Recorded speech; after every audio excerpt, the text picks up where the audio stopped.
Welcome, everyone, to the Ultimate MSP Marketing Blueprint, 7 ways to double sales, MRR, and clients without spending a dime on marketing. I'm Jeff Johnson, president of MSP Success, and we're thrilled to have you on with us today. Whether you're an MSP owner looking to grow faster, boost recurring revenue, or attract more clients without increasing your marketing spend, you're in the right place. This session and its recording are brought to you by Field Effect, the industry-leading managed detection and response MDR solution trusted by MSPs worldwide. Over the next 90 minutes, we'll walk you through 7 proven strategies that you can start using right away to drive your growth without spending an extra dime on marketing. So grab a notebook, stay engaged, and get ready to transform your business. Let's dive in. Thank you again for joining today, everybody who's here with us. And we're doing things a little bit differently today. And we've already spoiled the surprise here with our very special guest. And we will be walking through the Ultimate MSP Marketing Blueprint today. 7 ways to double sales, MRR, and clients without spending a dime on marketing. TMT has given us some awesome special resources to share with the folks who are attending the webinar today. So stick around for instructions on how to access those later on. And yeah, without further ado, we will get started. And they're free. We're not even going to try and pitch you on anything. So, which is a shame. If I'm in sales and marketing, I should be selling you something right now, but I'm not. Okay. So I just want to make sure you guys, there's no like sales pitch, hidden agenda. I'm here just to help. Our first speaker who I'm going to introduce here is the one and only Robin Robbins. Needs very little introduction to the MSP space. I'm sure you've heard the name. And Robin is the IT industry's most in-demand marketing consultant and sales trainer, known for helping MSPs build strategic systems to grow their businesses. She is the founder of Technology Marketing Toolkit, MSP Success Magazine, Big Red Media, and her work has directly supported over 10,000 IT business owners in the US and 37 countries worldwide. So Robin, thank you so much for being here today. My pleasure. And we also have Shay Cole, who is our Chief Marketing Officer here at Field Effect. Shay is, at her very core, a growth marketer with an incredible track record. She previously led marketing at FullScript, helping to scale the company from $25 million to nearly $700 million in revenue, scaling the team and brand through 2 acquisitions and multiple fundraising rounds. Before that, she managed paid media and sponsorships for Labatt Breweries of Canada. So if you've ever seen Shay give a talk, she does tend to lean into the beer topic. So if you ever see her name on a presentation, I'd recommend checking that out. Everyone understands beer, Chloe. That's why. It doesn't go over anyone's head. Awesome. So with that, I'm going to shoot this over to Shay to walk through the agenda for today. So our agenda. So Robin has 7 tips that we're going to go through, and we're going to make it kind of conversational, and it will also be very actionable. You know, I'm super excited to have Robin join the Field Effect webinar program today. We don't always talk about sales and marketing on Field Effect webinars, but when we do, we try to make it as tangible and actionable as possible. This will not be fluffy. It will not be philosophical. And we're not going to throw things at you that you can't afford to do because it requires a whole bunch of advertising budget. These are all things that you can walk away and do today. And I hope that you enjoy them, and I hope that you implement them. So I'm not going to read through every one of these right now. We're just going to dive right into it and talk about tip number 1, which is fix your funnel. Robin, can you talk to us about what this means? Okay.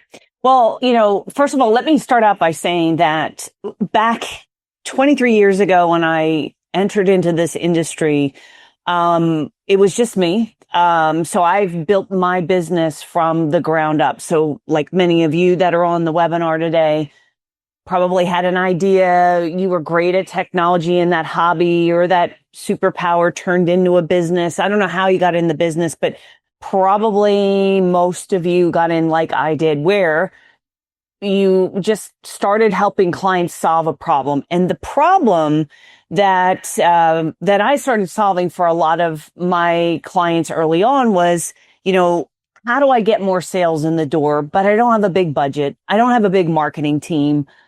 I'm a technician by nature, MSP, IT. Look, where do I start?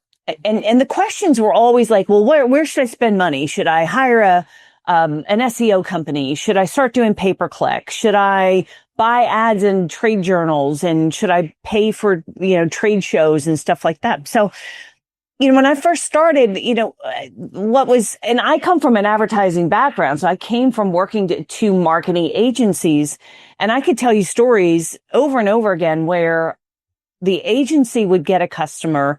The customer hired the agency to get more customers in the door and increase sales. And when I would get to know that customer and actually look at their strategy, I would uncover that there were 5, 6, 7, a dozen things that they could do to generate more sales, to get more customers that really wouldn't cost anything. Mm-hmm. And the guy that I was working for, the boss of the last marketing agency I worked for, I'll never forget this. There was a client who wanted to, or hired the firm to do, it was like a email digital marketing campaign. And I looked at it because we used to discuss as a company these strategies. And I said, that's never going to work. It's not going to work.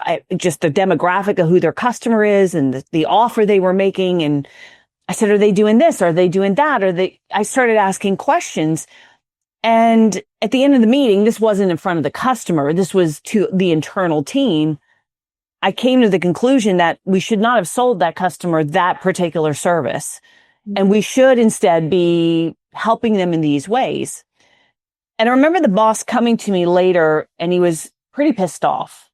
And he said to me, stop trying to coach clients and just go get more sales in the door. And I knew at that moment, I'm like, I can't stay at this agency. I can't stay here. And it ended up, there was culture issues and so forth. And I understand, look, I understand his viewpoint. He's trying to grow an agency. He's trying to sell advertising and marketing services.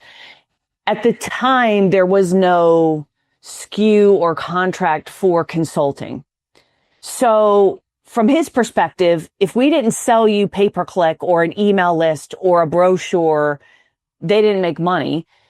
And if we just advised you and said, hey, here's 3 things you should do right now that would get you more referrals or close more business, he couldn't figure, he didn't have a SKU, he didn't have a contract for that. So I understand from his perspective, I was a salesperson and I should be closing more sales. So I totally understand that perspective. But that's the way all advertising and marketing agencies work. If you go to a Facebook advertiser, consultant, or social media, or an SEO, or a pay-per-click, the thing they're going to tell you is, yes, we can solve your problem. And they're going to sell you what they sell, obviously. Unless they're ethical and they really know they can't help you. But in most cases, they could do something. So they're going to say, yeah, if we did retargeting or Facebook ads, we could probably get you more leads. Or yeah, if we did SEO, I mean, of course, for MSPs, SEO works. We sell it as a service. So does pay-per-click. But the thesis of what today's webinar is about is there are a lot of things that I think you should do first to drive more opportunity that don't cost anything. And I say don't cost anything. There might be a cost in tools and time. Yes, but it's not spending money on advertising that you should be doing first before you start buying ads, let's just say, right? And so, when we talk about the first one, which is fix your funnel, and every tip, if you want me to kind of get into that, right? That is an easy way right off the bat that you need to think about, because when most MSPs start thinking about, hey, we need more customers in the door, all they think about is lead generation. Okay. And if you want to grow your MSP or your business, any business, there's only 3 ways you can grow a business. There's only 3. And I'm talking growing from revenue and profitability. And number 1 is, yes, you can generate more leads. You shove more leads through that marketing and sales funnel. Some more is going to fall out the back. Even if it's an abysmal conversion rate, you'll get more. Okay. So that's one way. The second way that you can increase sales and opportunities is convert more of the leads you're currently getting. And that is not just a function of the sales process, although it is the sales process. It is also about making sure you're capturing names of leads that come in. 99.99% of MSPs that come to me for marketing advice over the last 23 years, the number one problem they have is they don't have a list. And they don't have a list is because they've never done proper lead capture, tracking, and follow-up. They have not done drip marketing, and they don't even have a tool for it. So they use Outlook, or they have a stack of business cards with a rubber band around it in their desk drawer from all the trade shows they've gone to, and they've never put them anywhere, and they've never organized it, and they've never done any kind of list building, list cleaning, follow-up. And so that's the second way that you can increase sales, because if you're pumping a bunch of leads in, not everybody's going to convert right away. And you really want to maximize that lead, because customer acquisition cost, also known as CAC, has gone up exponentially since COVID. It drove digital rates through the roof, to the point where a lot of advertisers are spending money on direct mail because it's actually cheaper than digital in most cases, which was never the case before. But that's what's that? That's saying a lot. Direct mail is expensive. Yeah, but and this is across industry. It's MSPs, but it's across industry. I was just listening to an M&A guy in home services, and in home services, they have guys going out and knocking on doors, and that's cheaper than running digital ads. And you go, that's expensive because you got to pay a person, and they have to have printed material, and there's commission. So point is, step one, yes, you can generate more leads. Step two is you got to convert more of those leads into paying customers. And that's, again, that is lead capture. I can tell you that it's somewhere roughly about 74% of MSPs do not answer their phone live, for example. Mm-hmm. All of your hot leads are going to call. They're not going to fill in a form on your website. Most of you don't even have a form on your website to fill in. So there's no way of incentivizing someone to opt in, to book an appointment. The hot leads call and they get a voicemail. And when they get a voicemail, they hang up and Google's right there and they call the next company. So things like that, like there's a whole process around that to conversion. That's the second way that you can grow your business. The third way you can grow this is you maximize the opportunity, the value of every single customer you have. And that is through proper account management and doing QBRs, quarterly business reviews, technology business reviews. That is doing things like selling them proper cybersecurity compliance or advanced managed services, the MDR services. That's a huge opportunity for most MSPs, and they overlook that. That is also getting referrals. Now, most of you are probably selling recurring revenue, like MRR. Obviously, managed services is one way, but that's the other way. So, when you start thinking about, I got to grow my business, you don't want marketing. What you want is more revenue. You want higher value, higher paying clients, and more revenue. And more revenue, if you're running the business properly, should give you more profitability. So again, think in this way. There's three things. There's getting more leads, but there's capturing and converting those leads. And then there's maximizing every dollar of every client. Now, those three categories, if you just get a 10% increase in each of those categories, it is not a 10% increase. It's actually like a 51, 52% gain, because you get more leads, 10% increase. But then if you convert 10% more, there's greater value there. And then if you make every customer 10% more valuable, the aggregate of that across those three actually ends up to a more exponential return versus let's just pump more leads in here. And by the way, if you pump more leads in and you're not equipped to handle the inbound leads and properly capture, qualify, follow up with those leads, your customer acquisition costs are going to be impossible. Like you are not going to be able to spend the money on pay-per-click, digital ads, direct mail, SDR, whatever it is, trade shows, because in order to get the ROI, you have to be able to convert them. So if you spend the money to get the lead in and then you bungle it when you get it and don't convert it, your customer acquisition, and you're going to be out of the game. So you're setting yourself up for failure. And that's when I say fix your funnel, you have to be very intentional about tracking and knowing how many leads are coming in, how many leads are qualified, how many qualified leads are going to an appointment, how many appointments are actually going to proposal, how many proposals are closing, and then also how big is our CRM, our database, and our following on our list, how healthy is that? These are sort of metrics you need to know, because otherwise you're just shooting blind and you're just spending money and Anyway, I could go on, but that's number one is fix your funnel.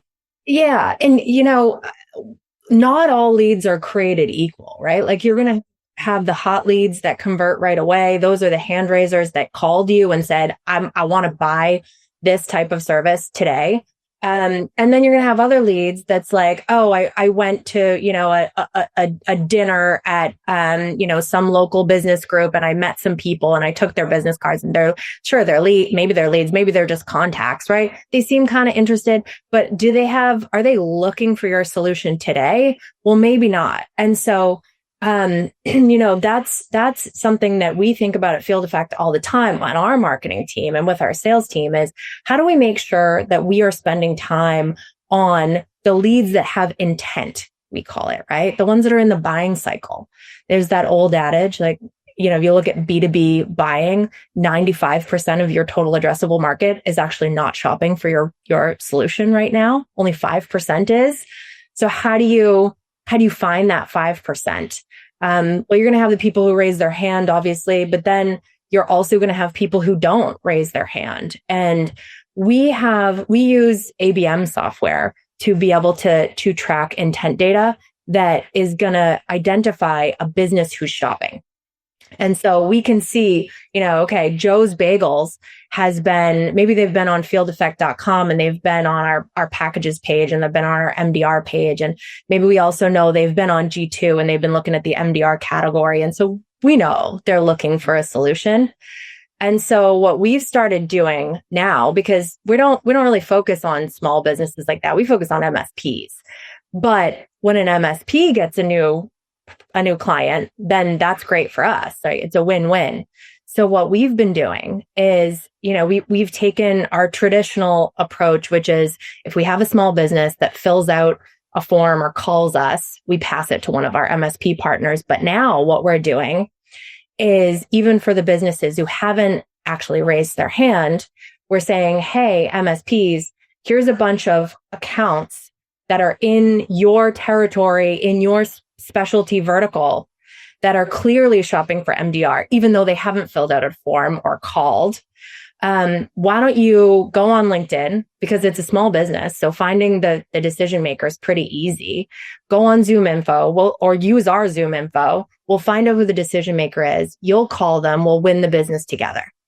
And that's been working so well that now we have partners that are giving us their target account list and saying, hey, can you let us know if you see them pop up in your intent data in your ABM tool, and we share that information back and forth, we get to the win, and that's how we push leads that are the hot leads through that funnel more quickly. And just to clarify, ABM, you mean account-based marketing, right? So we got to be, you know how IT guys like acronyms, marketers love them too. So yeah. So here's what I would say to you guys too. So some of you are like, oh my God, ABM is like, and there's all this, it's overwhelming. So here's what I would say first, the first step. If you're not doing this is your first step.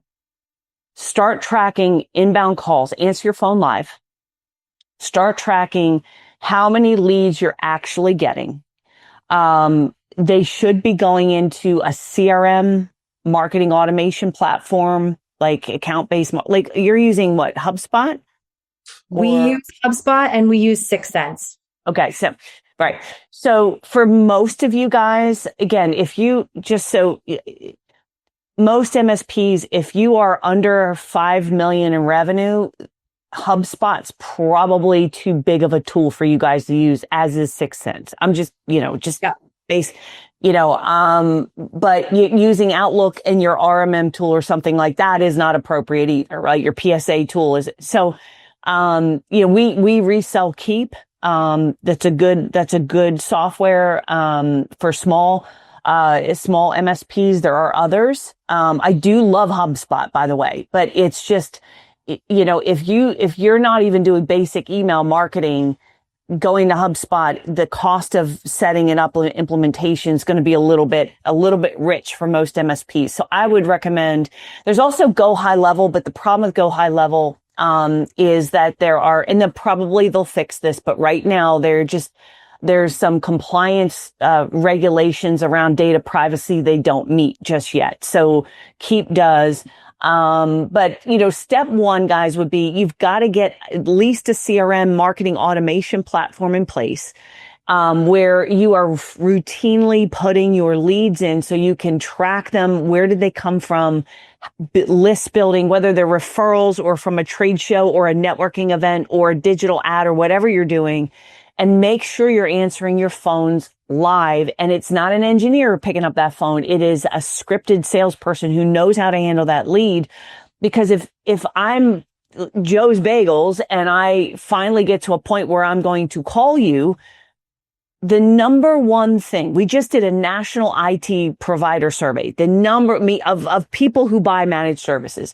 The number one thing people look for in an MSP is responsiveness, by far.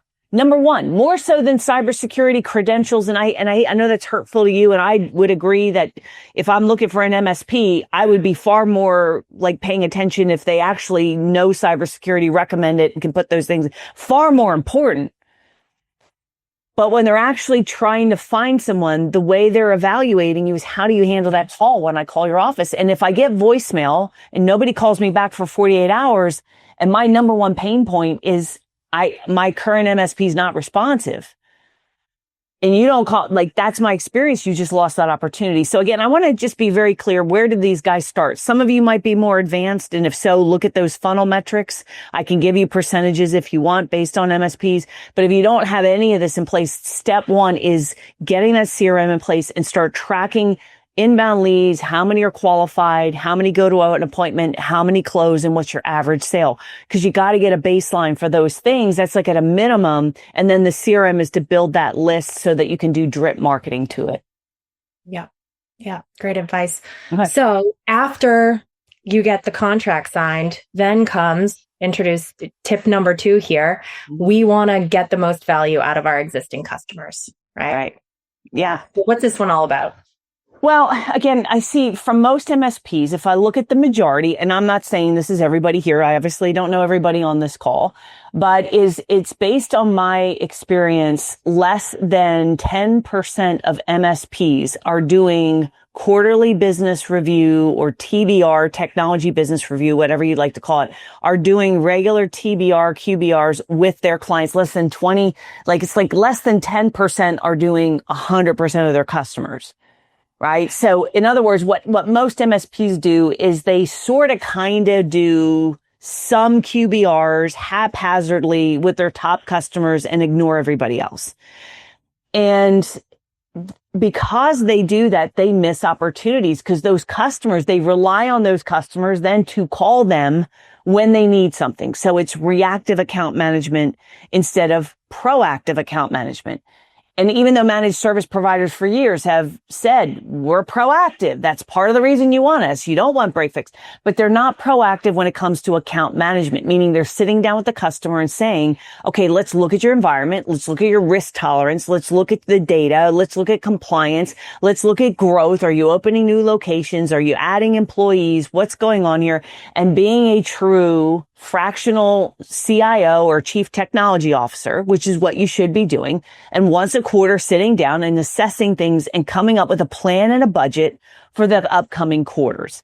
That's what proper account management is. And if you do it right, your account should be growing roughly about 8% to 15% year over year, just upselling, cross-selling, those kinds of finding opportunities. The other thing that a proper account management will do is it allows you to reassess every quarter, which you should, the profitability of that account, because you might have to raise prices based on what's going on. That's another thing. Most MSPs wait for 3, 4, 5, 12 years. And then they look up one day and they go, where's all my money gone? And it's because they haven't adjusted pricing in years. So their profitability, I mean, you think about it, since COVID, I think the last data point I saw, the US dollar has lost about 35% of its value. Don't hold me to that. It's somewhere between 25, I think, and 35 I saw since COVID. So if you have not raised your prices by 25, 35%, you've lost that value because everything's gone up. Software, rent, insurance, salaries, and overhead walks on 2 legs. So proper account management will also help you evaluate every quarter, at least every year, reshuffling the deck to say, are these accounts still profitable? We might need to raise prices on it, because if not, you're losing money. You've got this leak in your business, and you're going to wake up one day and not have any profit margins. And then you got to go to the customer 3 years in and say, I'm sorry, we're got to do a massive price increase. I just was talking to an MSP, and he said, well, I just raised my client's prices about 6 months ago, before he was a client of ours. And he said, I raised it up to $70 all in a seat. And he said, it's really, really low. And I'm like, yeah, you're going to have to go back again, because he's not making any money. And because he's not done it properly, now going back to those customers, it's like sticker shock. So it's better if you're doing proper account management, raising prices appropriately, putting the projects in place. Another general rule of thumb: for every dollar of MRR, managed recurring revenue, that you are billing a client, you should get 40 cents in projects. If you're doing account management right, that's a big general rule of thumb. It's not going to fit every situation, but it gives you an idea.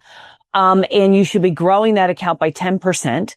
The other thing that a good account management does is gets referrals, because most MSPs wait for just referrals to come in. But if you're doing proper account management and you have a relationship, part of that is asking for referrals and rewarding them, so that, that, and we can talk about that a little bit more, but there's that.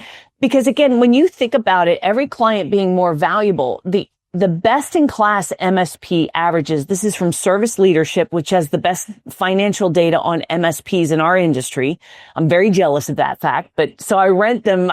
Paul Sissel's one of our experts in residence, so I rent their data, so to speak. But the best in class MSPs, the ones that are growing the fastest and are the most profitable, spend $27,500 all in to get a new customer.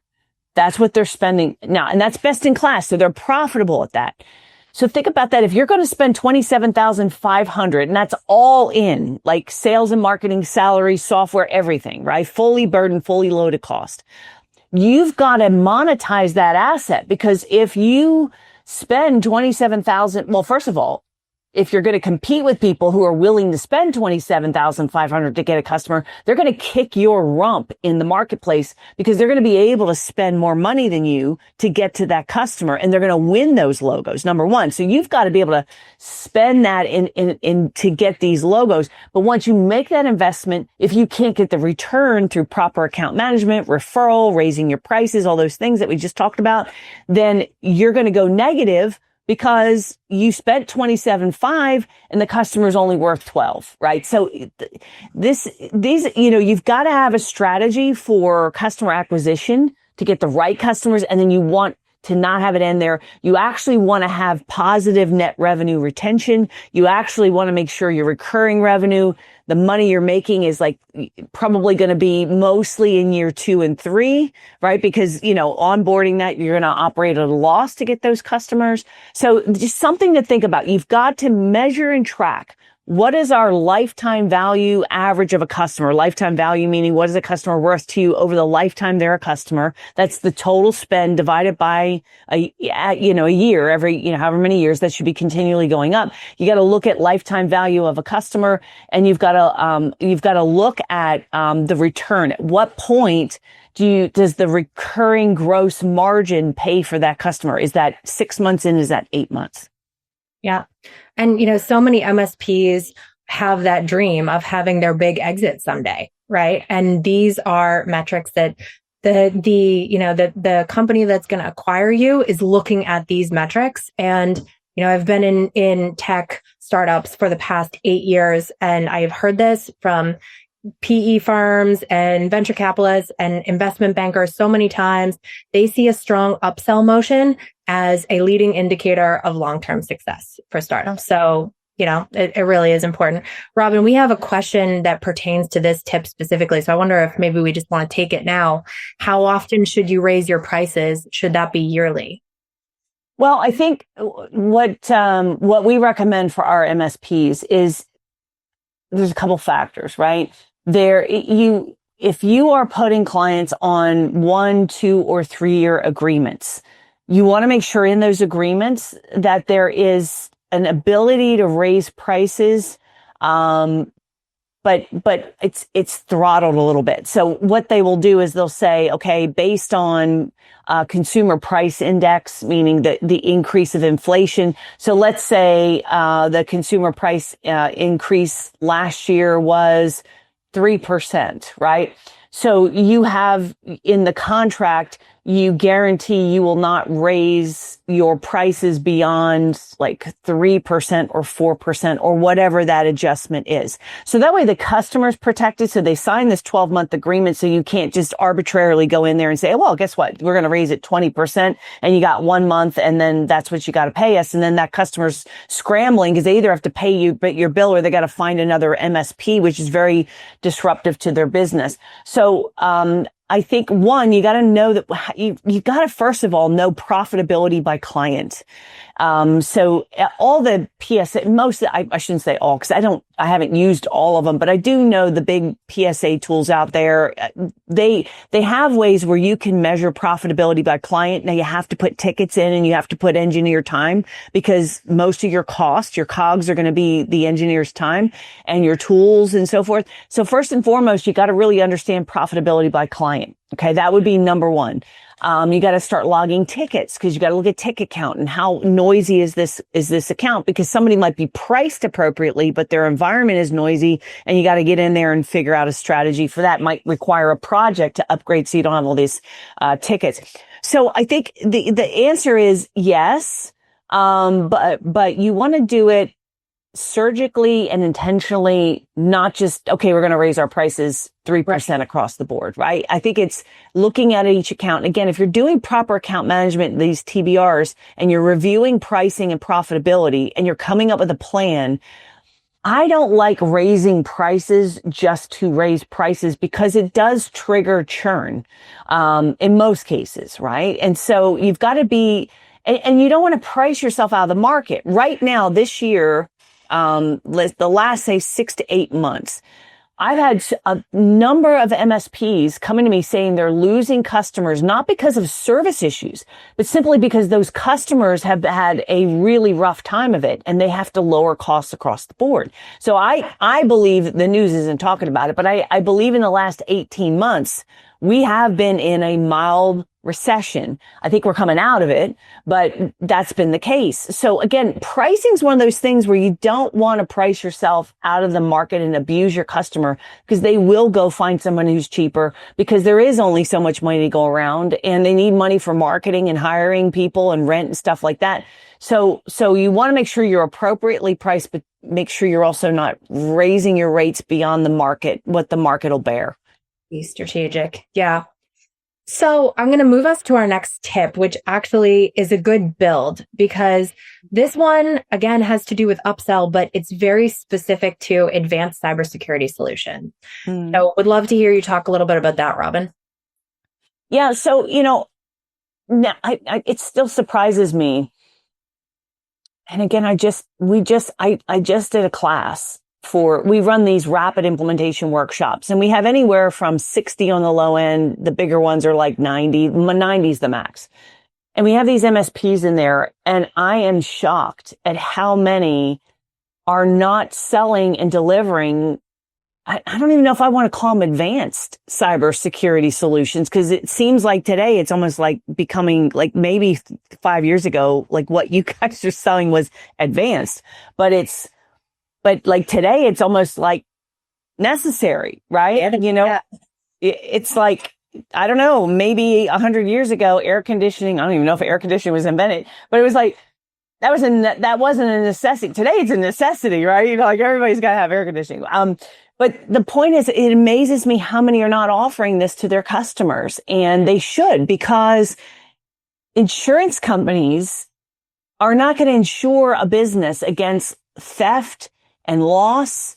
If you're neglecting, you're not insurable even anymore as a business. I don't care how big your business is. You're not insurable anymore if you're not meeting certain cybersecurity requirements. It is the one area, guys, where you can differentiate and you can provide more value because certain industries have got to have those protections in place.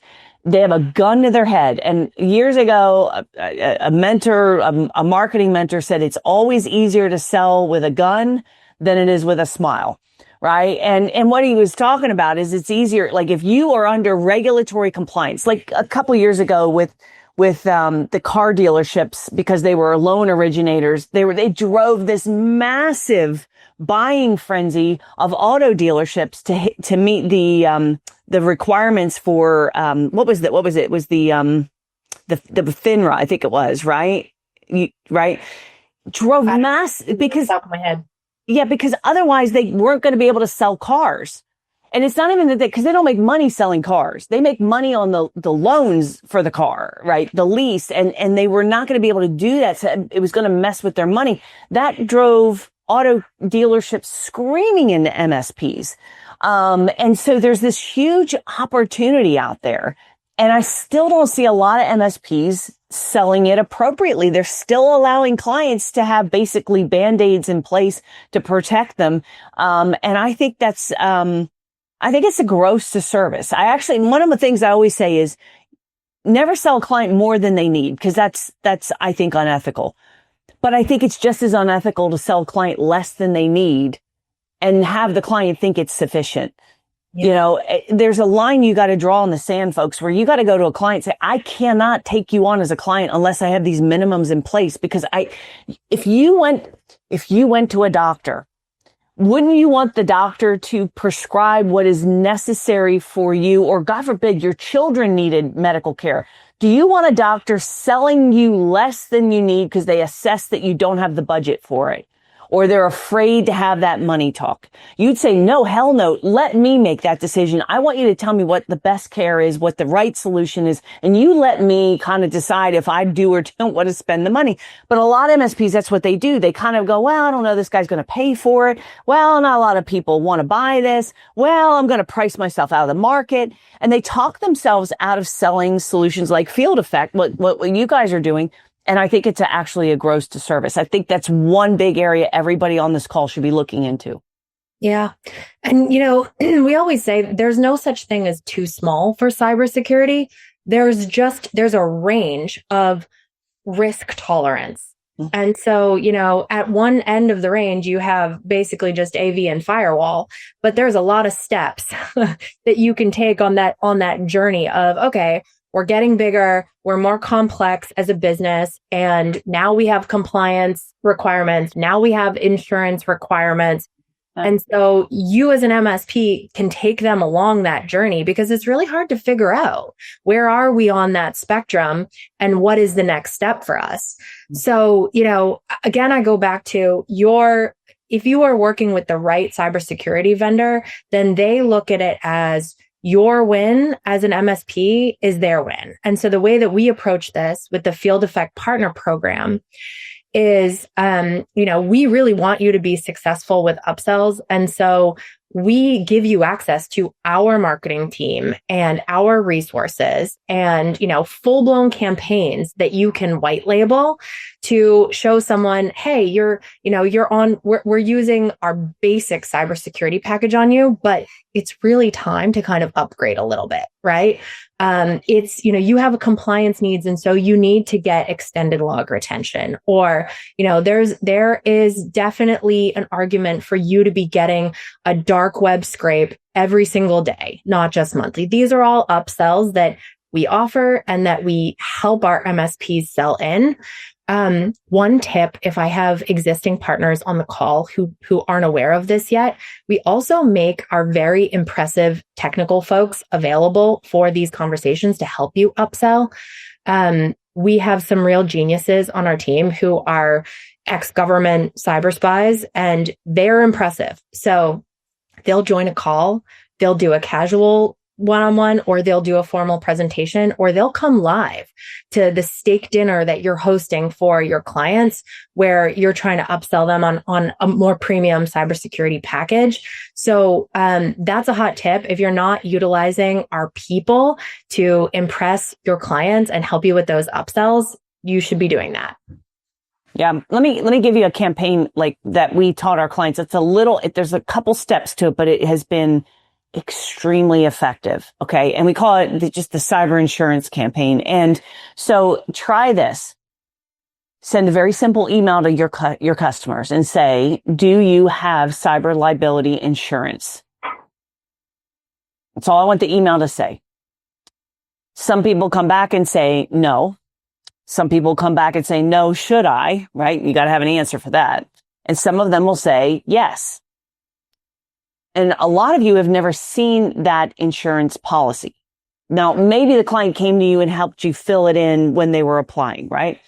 Maybe. But what we found when we started doing this campaign is a lot of MSPs went to their customers and said, do you have a cyber liability, ransomware, or crime insurance policy? Because some of it's under crime too, because it's considered fraud against you. And anyway, and when the client said yes, they then went back and said, could you please send me the application you used to get the policy? And can you please introduce me to the broker or the agent who sold it to you? Because I want to make sure you are being compliant with what you applied for. 9 out of 10 times, the MSP is not doing the things that they said they were doing on that insurance policy. And the client is under the impression you are. And your stance as an MSP is, well, I recommended those things, but you didn't buy it, or we never had that discussion. Yeah. And so when you do this campaign and you sit down, the broker or the agent, they might not, the only reason you want an introduction to them, most of them don't know cyber. Some of them do, some of them will be useful, but it is a referral partner. So one, you get a referral partner out of it. So you talk to them and you say, hey, we've got a mutual client over here. Shay, she's awesome. I want to look at the application. I want to make sure we have them 100% compliant. So if there was an incident, they are not going to get denied their insurance. And so, you build that relationship. Now that broker, that agent is a huge referral partner to you, because here's what you'll find. The people who have a cyber liability, ransomware, crime policy in place are going to be your best customers for managed services and advanced cyber. I guarantee it. It's across the board. Now, if you know that data, right? If you know that data point, you want to find referral partners, because anybody who buys a cyber liability, crime, those kind of policies, you want to get a referral. And so you find an agent in your area or agents and have this referral partnership. So one, you ask for that to get that referral partnership. But the second thing you want to do is when you go to your clients and say, hey, we just checked you against your insurance and we need to put in place maybe an education, something educational so that we protect your employees, know that what to click on, what not to click on. We got to put that in place because it says here in the policy, you're doing it. We're not doing it. You're not doing it. They might investigate this. Your backups need to be changed, whatever you find, right? So you'll be writing business, but your client will thank you because you're being proactive about this. Now, you might have to answer the question. The client might be saying, well, I thought you were doing this for us. And the answer is no, because we never sat down looking at this policy together and checked. And I promise you, if you do that, you're going to write projects for you. You're going to upsell cyber. And if you get the connection to the insurance agent, now you got a referral partner. And you know what? That doesn't cost a thing to do.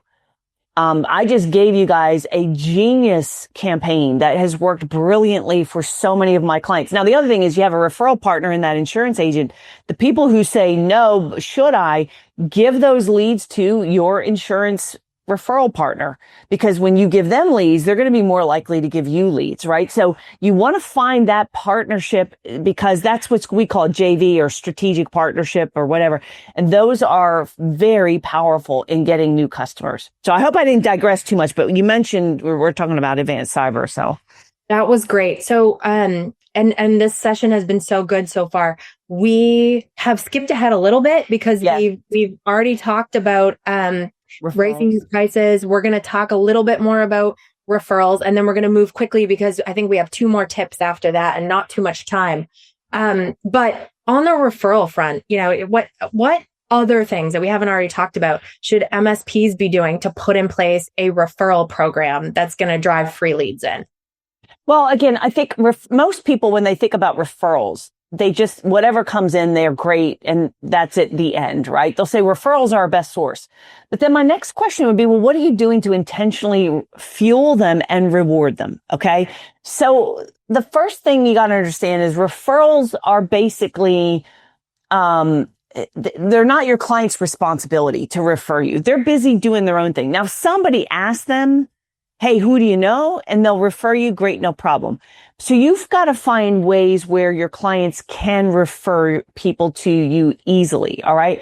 The first thing you got to do is you got to earn them, because again, if you're doing a crappy job, not too many people are going to be excited to tell you about the services, right? I just changed the cleaning crew that I had clean in my house. And it's funny because I had this cleaning crew. They were terrible. And every week they'd miss stuff and I'd have to show them and okay, we'll fix it. And then next week they'd not fix it. And it was a big pain in the ass. And I'm busy and I'm like, well, I don't know. And I was like calling a couple of their cleaning companies. It's a big problem. During this whole process, one of my neighbors says to me, well, who does cleaning? Do you know anyone good? I said, well, I could tell you who I use, but I'll tell you not to use them, And so there are negative referrals because I was looking, I just didn't have the time, my busy schedule to go find a new cleaning company. So referrals have to be earned, and referrals, people refer you not because of the prize, the cash they get, but more because of the relationship with you, which goes back to why you want to have proper account management. You have a good relationship, you're proactive, you're taking care of the customer, you're meeting with them quarterly. They're more likely to refer you than not, right? So that would be number one is, just, you got to earn them. You got to have that relationship. That's like ground one, right? Starting on the game board. The second thing you got to do is you got to ask, because if you don't ask, you don't become top of mind. So going into a client and having a script or something to say, and I was just looking this up, Shay. I have a script and I'm happy to give your guys this script. Great. But that of how to ask for a referral. I know we're a little short on time, but you want to have a script that you ask for referrals. I'll flash it up on the screen here, and you guys can probably, if you don't mind, you can just like screenshot this, right? So this is like out of one of our workbooks here. And, if I was talking to you, Shay, I would say, hey, Shay, how long have you been a client of mine? Do you remember? Oh, I don't know, 2 years, 3 years? Great. Yeah. And can I ask you a question and get your honest feedback on something? And most clients say, yeah, that's great. So, based on your experience with us, if you had any business friends, associates, colleagues, or anybody who was looking for a good IT firm, would you have any hesitation in referring them to us? And most people say, no, you guys are great. Awesome. Well, the reason I'm asking is because I'm working on something I could really use your help with. And would it be out of line for me to ask you for a personal favor? Well, no, you see, so we're kind of building this momentum, right? Because most people just say, hey, we're giving away $100 if you give us a referral. Thank you. Like there's a process to this. It's a lot more elegant, right? So as you probably know, most of our clients are word of mouth referrals. You happen to be one of our best clients and we'd love to have more like you. And ideally our best client is somebody who you kind of describe that. So here's my ask. Would you be opposed to introducing me to some of the people you know that you believe would be a great fit for our services? If I could show you how. And and most people say, yeah, no, I'd have no problem with that. Okay. Cause that's okay. If I could show you how, great. So can you open up your phone and you're leading them right into, okay, can you go through your contacts? Is there anybody that you can think of that's a business owner, has at least 10 employees? They're in Nashville. Maybe it's your CPA. Maybe you have an attorney. Maybe you have a payroll person. Maybe there's a printer. Can you think of any? Do you mind just so you're prompting them, right? And can you either text them or email them, just make an introduction to me and I'll take it from there and I'll treat them with kid gloves. But if I just call them out of the blue because you told me to call them, they're going to think I'm some weirdo or something. But if you could just do a quick introduction with either a text or an email, whatever's easier for you, I'll do the rest and I'll follow up. And hey, just so you know, I'm going to give them a free cyber risk assessment. Like I know you guys said you have that attack surface report that you use or something. You could do that for free for them. So just as a gift, I'll give that to them. And you know what? If they end up being a client, I'm going to buy you your favorite bottle. I know you love red wine, Robin. I'm going to get you a bottle of, your favorite, whatever it is. So I've talked long enough. You guys can screenshot this, right? Please use this.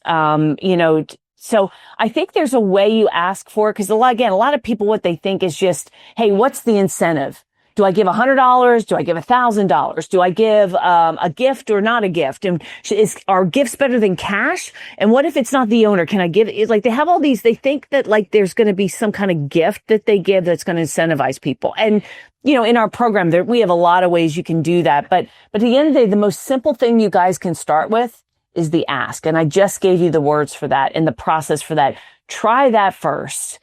And then if you want to give a gift, you know, customer acquisition cost, just look at what it's costing you to get a customer, you know, and ask yourself, you know, if it costs us $3,000 to get a good qualified lead that wants to meet with us, well, then think about referral. You can give up to $3,000 if that's your customer acquisition cost. And you can offer it and say, well, we either can give you cash or we can give you a prize. And I'm not saying you have to give them $3,000. You could make it, hey, here's option one, we can donate money to a charity, we could give you cash, or option three is you can get this gift. And I do think some kind of recognition for the referral you do want, whether they close or not. You should send something, a thank you of some kind, a tin of cookies. Hey, appreciate it doesn't matter if it closes or not. Send something to say thank you. And food's good because even if I don't want it, I walk it in the office. I put it in the kitchen. I got a bunch of like young kids around, man. You put cookies in my kitchen, they're like gone before it even hits the countertop. So they can share it with the team, you know. So I think with referrals, guys, just get in the habit of asking and rewarding and thanking people. And you don't need anything big and elaborate. If you just do that, you're going to start getting more referrals. And in my experience, they're the highest converting type of leads that we have. Yeah. For sure. Okay. We only have 4 minutes left. I think we've already talked about raising your prices. So Robin, rapid fire, can you take us through the last two, which is we're going to talk about close rates and then we're going to talk about follow-up systems. Yeah, I think, you know, so let me just give you a metric and I can stay on a little bit. I know maybe you're time constrained. I can stay on a little bit longer. If anybody has questions, you know, post them up and I'll hang out because I want to make sure you guys got value from today and you got your questions answered. But you know, the two kind of go together. The average when we look at the average for close rate on inbound leads, from first time appointment, not from proposal, but from the first discovery meeting. Every call. It's typically like 35%. Now, I'm not saying that's great. Our better customers are closing north of 65% of those appointments they're going on. And I think the key, guys, is when you're selling, you have to choreograph and have a process for selling. You cannot be free range chicken where you just show up and do whatever. You don't want to be very technical. And you've got to sell them on why you, versus every other option out there, guys. So part of it is doing a really good quality discovery. The discovery meeting initially should be questions about what's the pain, what's the problem, what are they trying to solve? Obviously, right? Number one. Then I think you want to move to a technical assessment because you want to prove the need. So if you went to a doctor and the doctor kind of comes in and evaluates you a little bit and says, well, I think you need surgery, and he has not done any diagnostic testing. Okay, well, shouldn't you do an MRI or an X-ray first? You know, kind of make sure. It's like, nope, we don't need any of that. I've done this 100. I'm telling you, the point is, people need the diagnostic to understand that you actually evaluated them and you're not just selling whatever's on your cart. It has to be prescriptive. It has to be diagnostic. Then the third part is you go back and you explain and prescribe and you close, meaning you explain, here's what we found, here's what you need, here's why we're perfect for this, and you try and close. So the bottom line is most of you out there really do need some kind of sales training. Now, shameless plug, that is part of what we teach in our program because we found if we just show you how to get more leads and then you can't close them, it doesn't matter. You know, it's a big exercise and wasted time. So you do need to learn how to sell. And part of that is the no fail follow-up system where let's say you close 50%. The 50% that get away, you think they went with somebody else. And sometimes they do. More often than not, they don't do anything. And if you will implement an online and offline drip marketing, so every lead you get in, I mean, Shay, you said this earlier, not everybody's a buyer in heat, right? Even the leads that come in, not everybody's going to convert. So you want to make sure you have this, we call it the prospect hopper system. So you put this lead in there and you're drip marketing educational, good, valuable educational content, email, so offline and online. And by keeping that relationship going, when they become ready to buy, or when they get around to saying, hey, I made a bad choice, I'm coming back to you guys, or I know you quoted me and I went dark and I didn't say anything. It's not because they went somewhere. They just got busy. They got distracted. I'm telling you guys, you're going to get more customers by fixing your close rate and also by fixing that follow-up. Yeah, absolutely. Actually, I have another stat that I always think about when it comes to this topic. 84% of the time, this came from research from 6 Sense, 84% of the time when it comes to B2B buyers, the first vendor they reach out to will win the deal. They'll evaluate 3, but the first one they reach out to is the one that typically gets the deal. And so actually, data is not slightly different. It's the MSP. It's the vendor that talks to them first, not necessarily the first one they reach out to. It's the first one that talks to them, that has the conversation. So they might call 3 MSPs, but they don't get someone to pick up till the 3rd ring. That 3rd ring, someone picks up, does a good job, books an appointment. You're right on that stat, and that is a universal stat. It's been around forever. Typically, the first one in the door is the one that wins the deal. Which means you have to stay top of mind. And how do you stay top of mind with your contacts that are not buying yet, so that as soon as they are buying, they're going to call you first while you do that drip marketing, right? Mm-hmm. So, yeah. So, and that's why you got to answer your phones live too, because there's, lead comes in and you call it 3 days later. I mean, how many of you have done this? It's like funny. I'll tell a little personal story. I was like, we're going down the beach. I am so white that moths follow me around, right?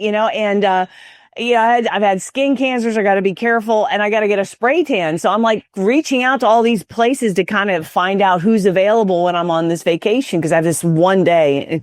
Anyway, I found the first lady who got back to me. She responded right away. She booked it. I'm available. I booked it right then. And I've since had 2 other companies I've reached out to. They're like, sorry for the follow up, but yeah, we can do this. It's like, I've already booked with somebody else. So guys, you got to get leads. People are not going to wait around. There's too many choices, too many options. Everybody's too busy. You got to get on that. You got to get on that lead quick, fast, and in a hurry. Yeah, absolutely.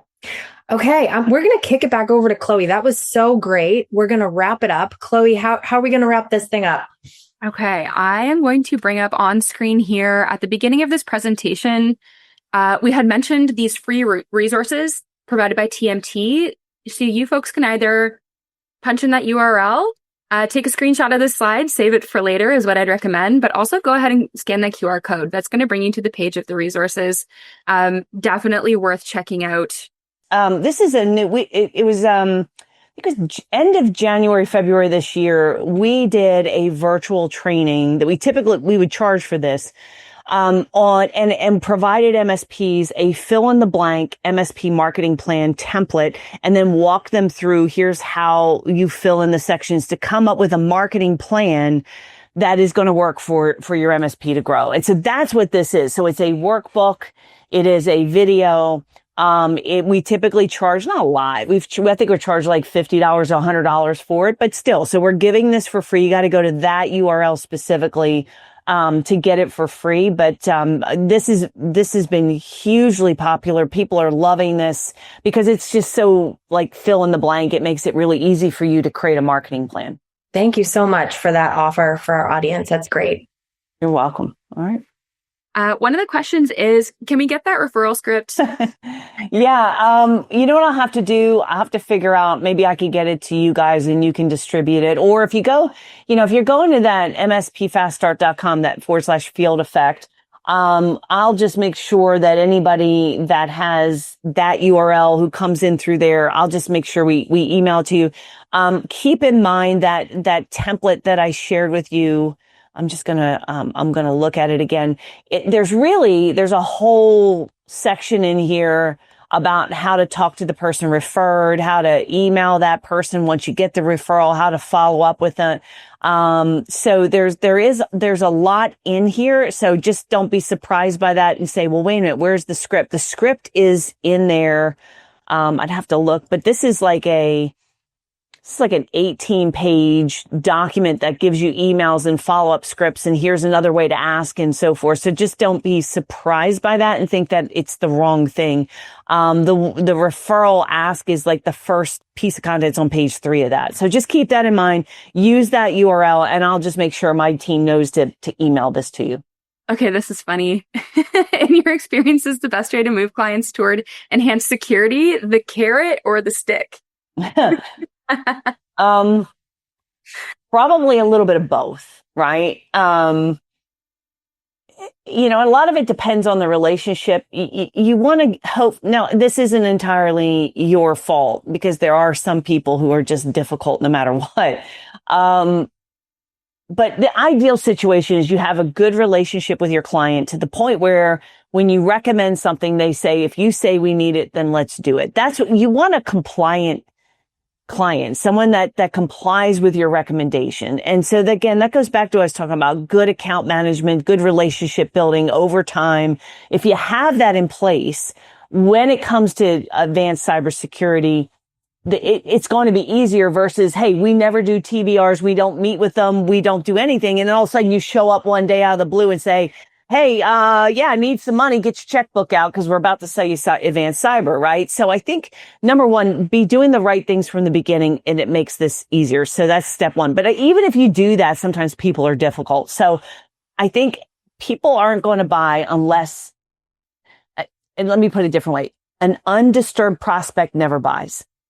An undisturbed prospect never buys. So part of what you need to do is educate them on why the need is there. And that's why you run like this, attack surface report, or I know you have, like, if they're a client, you can actually use your full report. Like, just run that scan on your client to show them their score is horrible, and then talk about the consequences. And see, most people won't do that because they say, oh, I don't want to fearmonger. I don't want to fearmonger. But you're not fearmongering. You're educating that customer. Hey, you are scoring. What's your score? Is it 1 to 100, or how does it score? I guess in different. Yeah. Goes up to 100.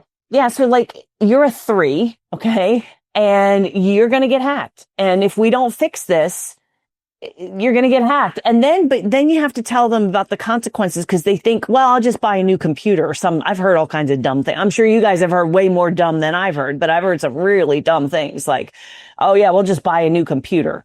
All right. You have to explain to them, here's what happens when you get hacked.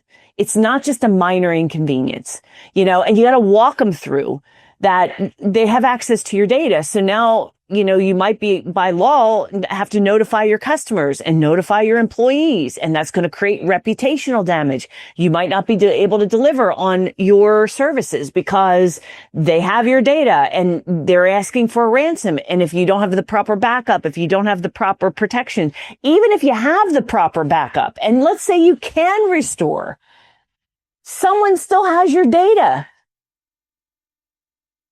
And you're okay with that? Somebody else has your customer data and your customers have now been compromised.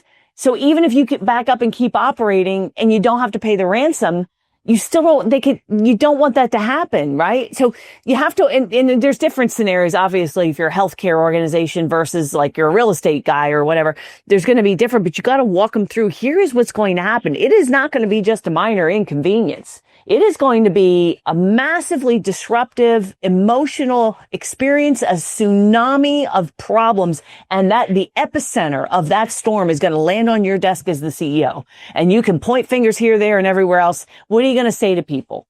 What are you going to say? Oh, well, we just thought we would buy a new computer. Do you know how stupid you're going to look? Do you know when your competitors when your clients say, why did you expose my data? And you're like, well, I don't know. I thought we'd just buy a new computer. I'm advising you right now, this is not a good idea. So you have been professionally advised. You cannot say you didn't know, right? So there's you have to sometimes I guess that's all carrot. I mean, all stick. But the carrot, when you're selling